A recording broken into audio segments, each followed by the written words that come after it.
곧 예배가 시작됩니다. 온라인으로 하나님께 드리는 예배에 정성을 다해 임해 주시기 바랍니다. 온 가족이 함께 모여 거룩하게 예배를 드립니다. 부모가 아이들의 훌륭한 영적 교사 역할을 하시길 바랍니다. 단정한 복장으로 예배를 드립니다. 성경책을 지참합니다. 예배 10분 전부터 예배 준비를 완료하고 기도합니다. 올바른 자세로 모든 순서에 정성을 다해 참여합니다. 핸드폰보다는 TV나 컴퓨터 모니터로 예배를 드립니다. 예배에 집중하여 하나님의 은혜를 기대합니다. 헌금은 정성껏 준비해서 우편으로 보내시거나 직접 교회 사무실 헌금함에 봉헌합니다.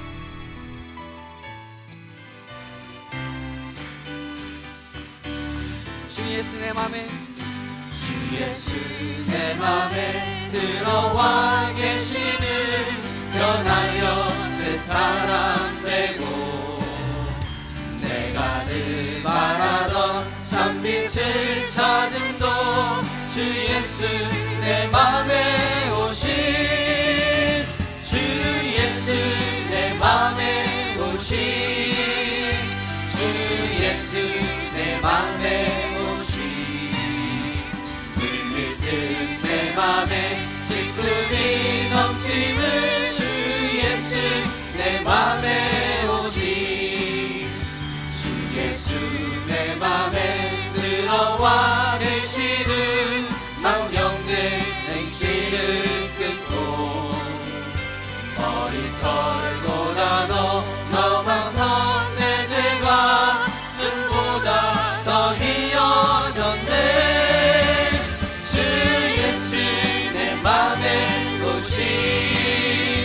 주 예수 내 맘에 오시 물밀듯 내 맘에 기쁨이 넘침을 주 예수 내 맘에 오시 내 맘의 소망을 내 맘의 소망을 든든히 가짐을 주 예수 내 맘에 오시 의심의 구름이 사라져버림도 주 예수 내 맘에 오시 주 예수 내 맘에 오시 주 예수 내 맘에 오시 물밀듯 내 맘에 기쁨이 넘침을 주 예수 내 맘에 오시 머리 들어라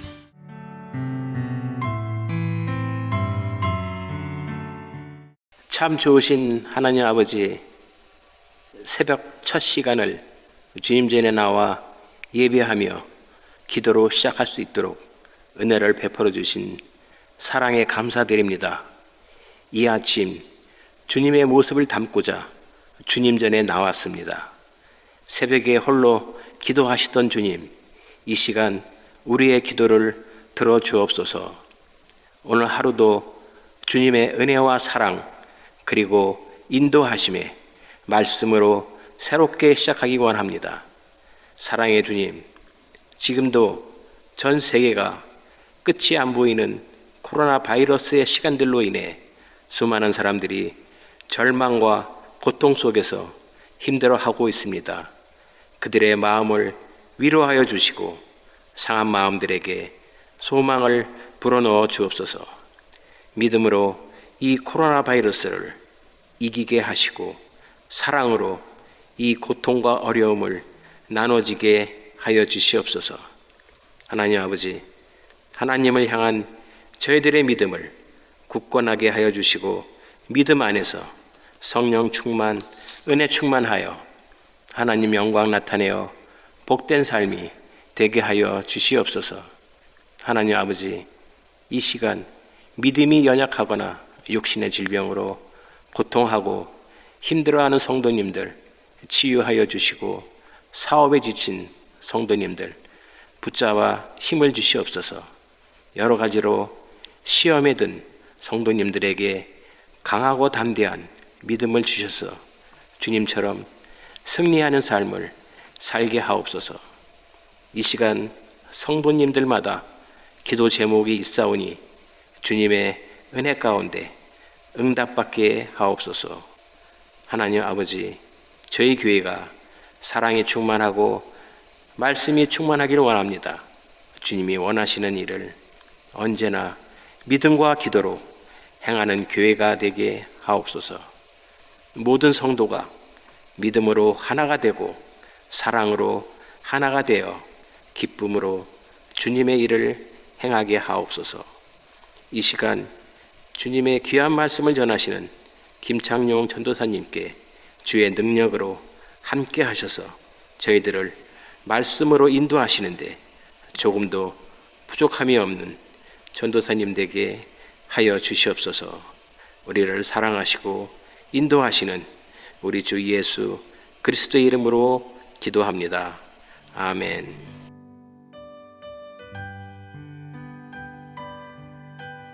오늘 우리에게 주시는 하나님의 말씀은 예레미야 48장 1절부터 25절입니다. 함께 봉독하시겠습니다. 모압에 관한 것이라 만군의 여호와 이스라엘의 하나님께서 이와 같이 말씀하시되 오호라 느보여 그가 유림당하였도다. 기랴다임이 수치를 당하여 점령되었고 미스갑이 수치를 당하여 파괴되었으니 모압의 찬송 소리가 없어졌도다. 헤스본에서 무리가 그를 해하려고 악을 도모하고 이르기를 와서 그를 끊어서 나라를 이루지 못하게 하자 하는도다. 만맨이여 너도 조용하게 되리니 칼이 너를 뒤쫓아가리라. 호로나임에서 부르짖는 소리여 황폐와 큰 파멸이로다. 모압이 멸망을 당하여 그 어린이들의 부르짖음이 들리는도다. 그들이 루잇 언덕으로 올라가면서 울고 호로나임 내리막길에서 파멸의 고통스러운 울부짖음을 듣는도다. 도망하여 내 생명을 구원하여 광야의 노간주 나무 같이 될지어다.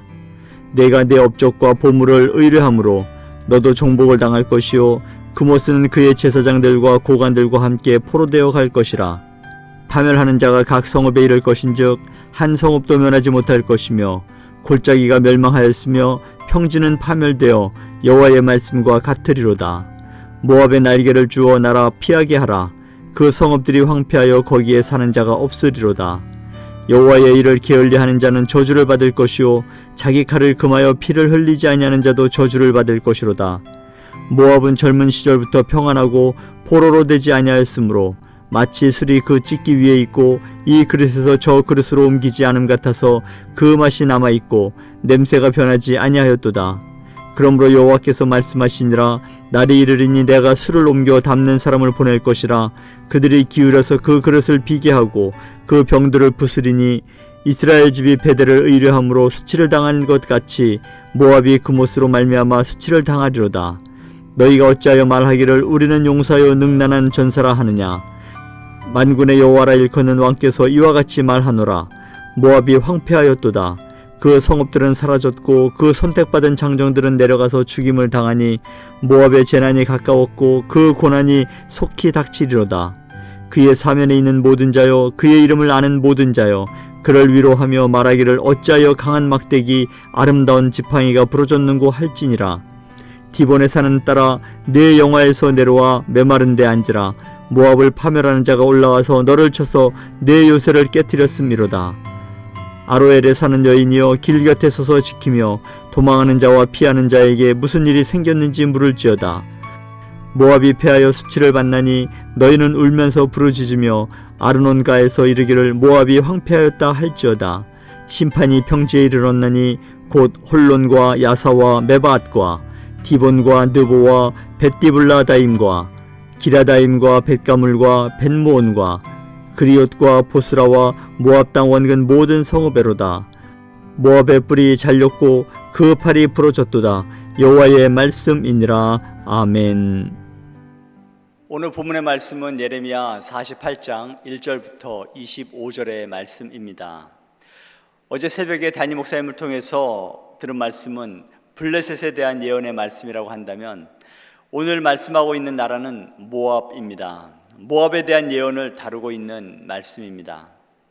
모압을 향한 심판의 말씀에는 모압이 북이스라엘이나 남유다에 대해 행한 구체적인 죄와 허물에 대해서는 언급이 따로 없는 것을 볼 때 이스라엘 민족에 대해 어떠한 악행이 있어서 모압을 심판하는 그러한 것은 아니라는 것을 알 수 있습니다. 사실 모압은 이스라엘과는 혈연적으로는 아주 가까운 나라지만 이스라엘에는 좋은 영향을 미쳤거나 아니면 이스라엘에게 어떤 좋은 혜택을 준 나라는 아니라는 것입니다. 오히려 이스라엘로 하여금 신앙적 타락이나 부패에 빠지도록 한 나라였다는 것을 알 수 있습니다. 모압이 누구냐 하면 아브라함의 조카 롯, 여러분 다 아시지 않습니까? 롯이 아브라함에 의해서 소돔과 고모라에서 구출된 이후에 롯이 큰 딸과 함께 낳은 자식, 그 자식이 모압 족속의 조상이 됩니다. 모압은 인본주의적인 사상과 우상 숭배로 말미암아서 우상이 가득했던 나라였고, 그러한 교만 때문에 오히려 하나님으로부터 심판을 받게 된 그러한 민족인 것입니다. 우리는 이러한 죄악된 일들이 우리 삶 속에 자리하지 못하도록 항상 경계해야 할 줄 믿습니다. 어느 때, 어느 순간에라도 하나님의 진노의 이유가 되는 것들이 무엇인지를 우리는 정확히 알고 깨달아서 하나님으로부터 인정을 받을 뿐만이 아니라 멸망받지 않도록 해야 할 그러한 삶을 살아가는 여러분과 제가 되기를 간절히 소망합니다. 오늘 본문 1절부터 보면 모압의 최후의 모습을 다루고 있는 것을 보게 됩니다. 모압에 관한 것이라 만군의 여호와 이스라엘의 하나님께서 이와 같이 말씀하시되 오호라 느보여 그가 유린당하였도다. 기랴다임이 수치를 당하여 점령되었고 미스갑이 수치를 당하여 파괴되었으니 이렇게 기록하고 있습니다. 여기에 나오는 느보 그리고 기랴다임, 미스갑은 모압의 산들을 지칭하고 있는 말입니다. 이것들은 모압의 전략적인 요충지로서 각각의 요새가 있었던 곳을 가리키고 있습니다. 모압은 스스로 천혜의 요새에 구축된 진지를 대단한 것으로 생각했을 뿐만이 아니라 그것을 자랑거리로 삼았습니다. 그것들이 오히려 자신들을 굳게 지켜줄 수 있을 것이라고 믿고 살았던 것을 볼 수 있습니다. 그런데 하나님께서는 이토록 그들이 자랑하던 그 요새들을 먼저 치시고 그것으로 인해서 그들이 수치거리로 전락하도록 만드시겠다고 하나님은 말씀해 주고 있는 것입니다. 모압의 자랑거리였던 그 요새가 그들로 하여금 하나님께서 그토록 싫어하는 교만에 사로잡히게 하였기 때문인 것을 성경은 말해주고 있습니다. 이사야 16장 6절에 이렇게 기록하고 있습니다. 우리가 모압의 교만을 들었나니 심히 교만하도다. 그가 거만하며 교만하며 분노함도 들었거니와 그의 자랑이 헛되도다 라고 기록하고 있습니다. 이들의 교만이 일반적인 것보다 훨씬 더 심각하다고 성경은 기록하고 있습니다. 모압은 그 외에도 여러 가지 것들로 인해서 마음이 높아질 대로 높아졌으며 극한 교만에 사로잡혔다고 성경은 우리들에게 가르쳐주고 있습니다. 그들은 아르논 강과 같은 풍요로운 수원을 갖추고 있어서 곡물의 생산도도 높았을 뿐만이 아니라 그로 인해서 목축 또한 자연스럽게 번창했다고 성경은 말해주고 있습니다.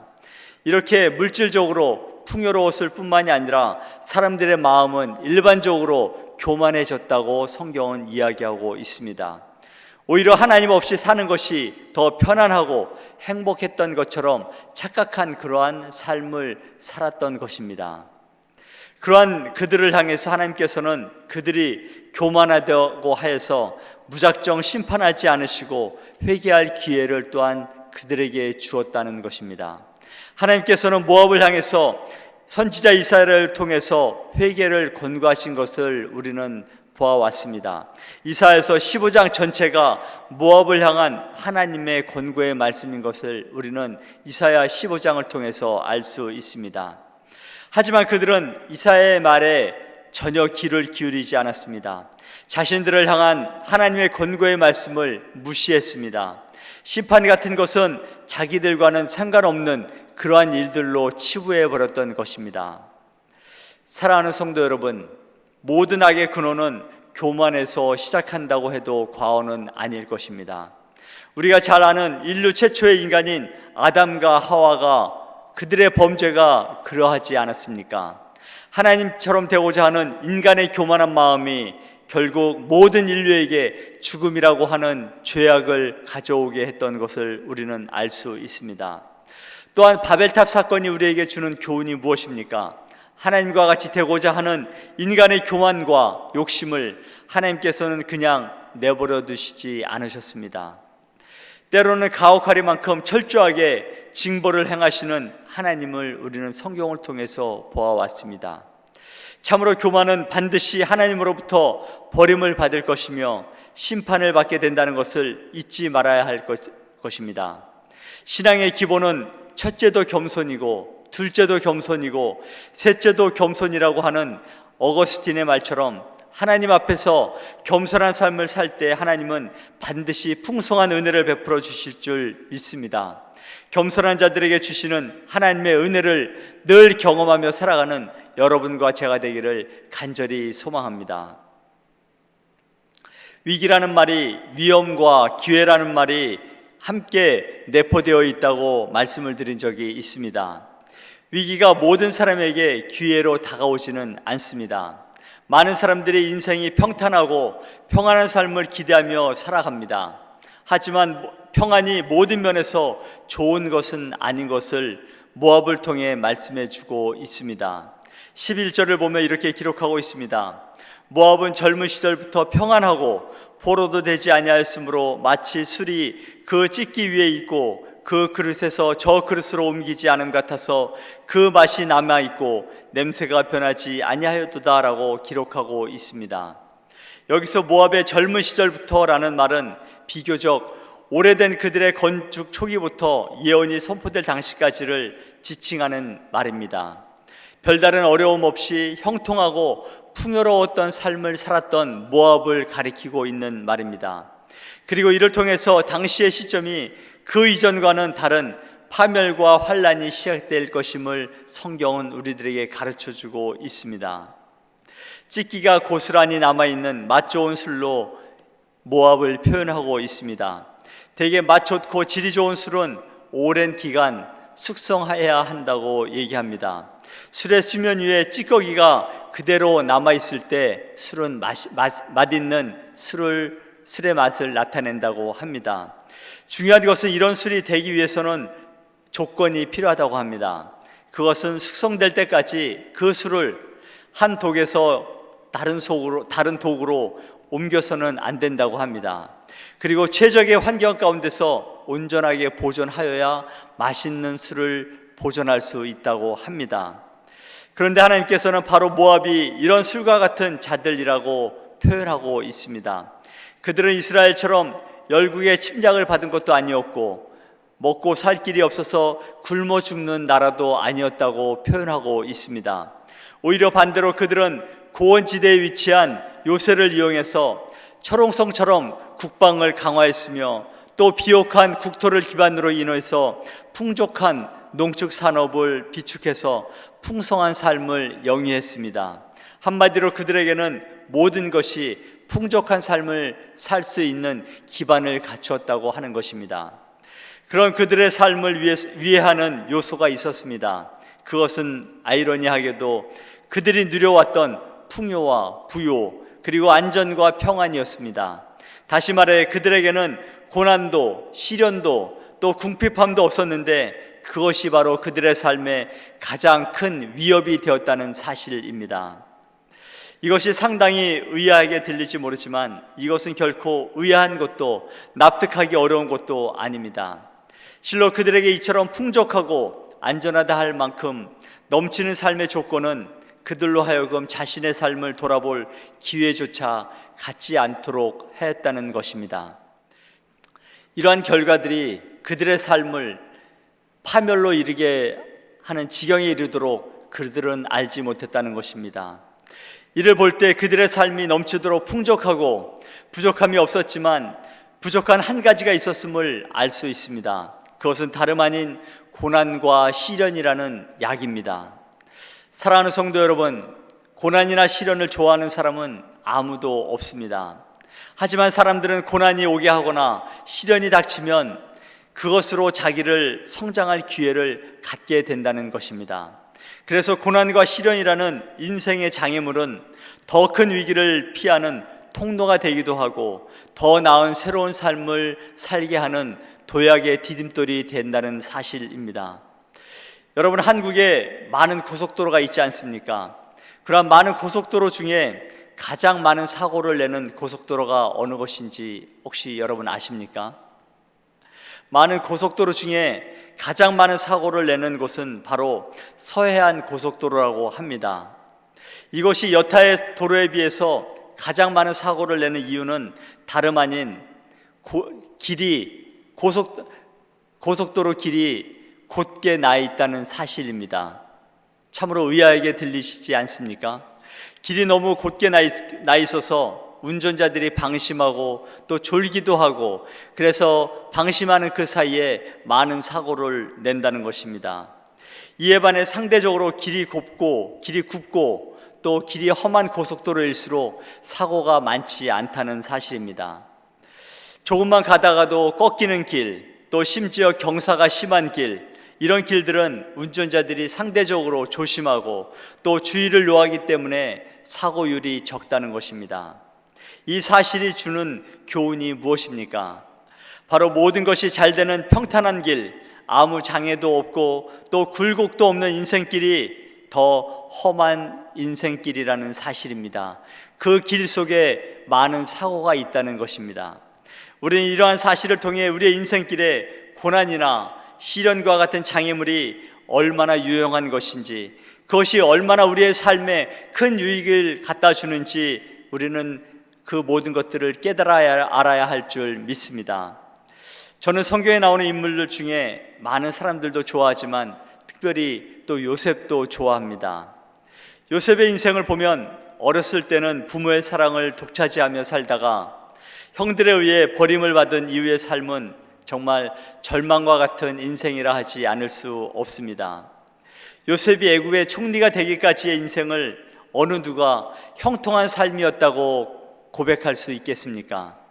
세상의 시각으로 요셉의 인생길을 본다면 정말 고난의 연속이었습니다. 하나님 안에서 신실하게 살아보려고 애를 써보지만 인생이 풀리기보다는 꼬여만 가는 것 같은 인생이 바로 요셉의 인생 아니었습니까?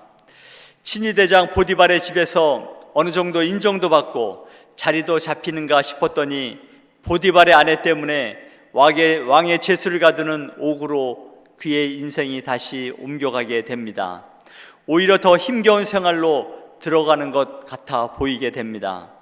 하지만 미래를 여시는 하나님, 애굽의 총리로 요셉을 사용하실 하나님께서는 요셉의 힘겨운 삶을 그의 인생의 여정길에 있어서 그 시간이 헛된 시간이 아니라 요셉을 훈련하시고 요셉을 단련하시는 시간으로 그 시간들을 사용하심을 우리들은 보게 됩니다. 보디발의 집에서 총무 일을 맡아 보면서 관리하는 일을 배우게 하셨고, 또 왕의 제수들이 있는 감옥에서 많은 정치인들을 만나면서 정치가 무엇인지 하나님은 그의 삶에서 많은 배움의 길을 걷게 하셨던 것을 우리는 보게 됩니다. 사랑하는 성도 여러분, 지금 여러분들이 경험하고 있는 일이 어떤 일이십니까? 하나님은 여러분들이 하고 있는 그 일을 통해서 하나님께서 일하고 계심을 믿고 깨닫게 되기를 간절히 소망해 봅니다. 보디발의 여호와께서 요셉과 함께 계심을 보며 요셉이 범사에 형통하게 하심을 본 것처럼 여러분들이 하고 있는 그 일에 하나님께서 하심을 여러분들의 주위 사람들에게 보게 되기를 간절히 소망해 봅니다. 여러분들이 하는 그 일을 통해서 많은 사람들이 하나님께서 함께 하심을 보게 하신다면 하나님은 여러분들을 통해서 놀라운 일들을 행하실 줄 믿습니다. 여러분들은 세상에 보내어진 하나님의 성경임을 꼭 기억하시기 바랍니다. 세상 사람들이 여러분을 통해 하나님의 일하심을 보고 하나님을 깨닫게 되기를 간절히 소망해 봅니다. 오늘 긴 본문에서 주는 또 다른 교훈은 모든 인간은 하나님 앞에서 초라하고 연약한 존재일 수밖에 없다는 것을 깨닫게 됩니다. 14절부터 16절에서 본문은 겸손하지 못하고 교만했던 모압이 나중에는 어떠한 결과를 맞이하게 되었는지를 우리들에게 설명해 주고 있습니다. 14절에서 모압은 스스로 자신들은 용사며 능란한 전사라고 말을 합니다. 모압은 혹시 있을 이방 민족들과의 전쟁에 대비해서 강력한 전투 요새를 구비하고 있었습니다. 그리고 나라의 살림이 풍족했기 때문에 군수 물품과 군량 또한 부족하지 않도록 늘 구비하고 있었습니다. 그렇기 때문에 이와 같은 환경들은 그들로 하여금 스스로 용사라고 그리고 능란한 전사라고 자랑하도록 만들기에 충분했던 환경을 갖추고 있었습니다. 하지만 하나님께서는 대적 바벨론이 쳐들어오는 날에 스스로를 강한 용사라고 부르는 모압이 적에 끌려가 죽임을 당할 것이며 온 나라가 재난에 빠지게 될 것이라고 하나님께서는 말씀하고 있습니다. 하나님 앞에서 겸손하지 못하고 교만해진 그들에 대한 심판이 있을 것이라고 하나님은 예언의 말씀을 하고 있는 것을 볼 수 있습니다. 모압이 이처럼 하나님의 심판을 자초한 이유가 어디에 있습니까? 그것은 한마디로 그들이 자신들이 지닌 인간으로서의 겸손함하기보다는 자만했기 때문이라고 볼 수 있습니다. 제 아무리 자신들이 강한 군사 또 견고한 성 그리고 필요한 병기들을 갖추고 군량까지 충족하게 갖추고 있을지라도 그들 자신들이 연약한 존재이며 더 강한 민족 앞에 약한 존재임을 인정하고 하나님을 의지했어야 함에도 불구하고 그렇지 못했을 때 하나님은 그들을 치셨다는 것입니다. 사람이 자신에 대한 확신을 갖는 것은 무엇보다도 필요하고 중요합니다. 이는 사람을 긍정적인 성향의 사람으로 바꾸어지는데 좋은 역할을 하기도 합니다. 하지만 그것과 더불어서 자기 자신의 한계와 연약함에 대해서는 인정하고 겸손해야 함을 성경은 우리들에게 누누이 강조하고 있습니다. 이것이 결여된 자기 확신은 오만함과 교만함으로 뒤틀리기 십상임을 가르쳐주고 있습니다. 그리고 그러한 교만은 필경 하나님의 심판을 자초하게 되고 실패와 파멸의 길로 나아갈 수밖에 없다고 성경은 우리들에게 가르쳐주고 있습니다. 성경에 그와 같은 예가 얼마나 많이 나와 있는지 여러분들은 알고 있지 않습니까? 이스라엘의 초대 왕이었던 사울 왕이 그랬습니다. 사울을 왕으로 세우기 위한 사무엘 선지자의 말에 대한 사울의 대답을 보면 우리는 알 수 있습니다. 사무엘상 9장 27절입니다.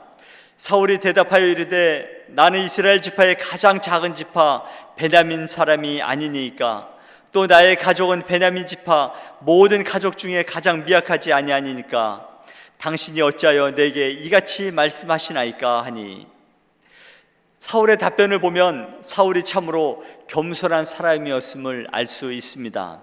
겸손으로 시작한 사울이었지만 전쟁에서 승승장구하면서 그의 마음은 조금씩 교만으로 채워지기 시작했습니다. 그리고 결국 사울은 교만 때문에 왕위에서 물러나게 되고 하나님께 버림받게 됨을 우리는 성경을 통해서 잘 알 수 있습니다. 또한 애굽의 바로나 아수르 그리고 바벨론 제국의 많은 왕들이 마찬가지가 아니겠습니까?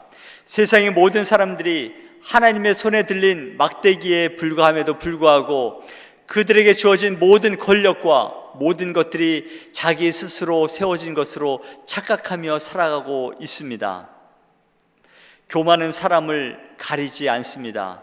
그리고 신분도 가리지 않습니다. 남녀노소도 가리지 않습니다. 인간이 겸손하기가 얼마나 어려우면 성경 곳곳에서 교만을 경계하라고 가르쳐주고 있지 않겠습니까? 지혜의 왕이었던 솔로몬도 잠언 여러 곳에서 겸손을 거듭 강조하고 있습니다. 잠언 18장 12절에서 이렇게 솔로몬은 고백합니다. 사람의 마음에 교만은 멸망의 선봉이요 겸손은 존귀의 길잡이니라 라고 말씀하고 있습니다. 우리가 하나님의 말씀으로 무장하지 못하고 성령 충만하지 못하면 언제든지 사울왕처럼 변질될 수밖에 없는 연약한 존재임을 깨닫고 우리 모두가 그리스도 안에서 겸손으로 무장된 삶을 살아가기를 간절히 소망합니다. 우리의 연약함을 도우시는 성령님을 의지하고 깨어 기도함으로 늘 죄악 가운데서 승리함으로 살아가는 여러분과 제가 되기를 간절히 소망합니다.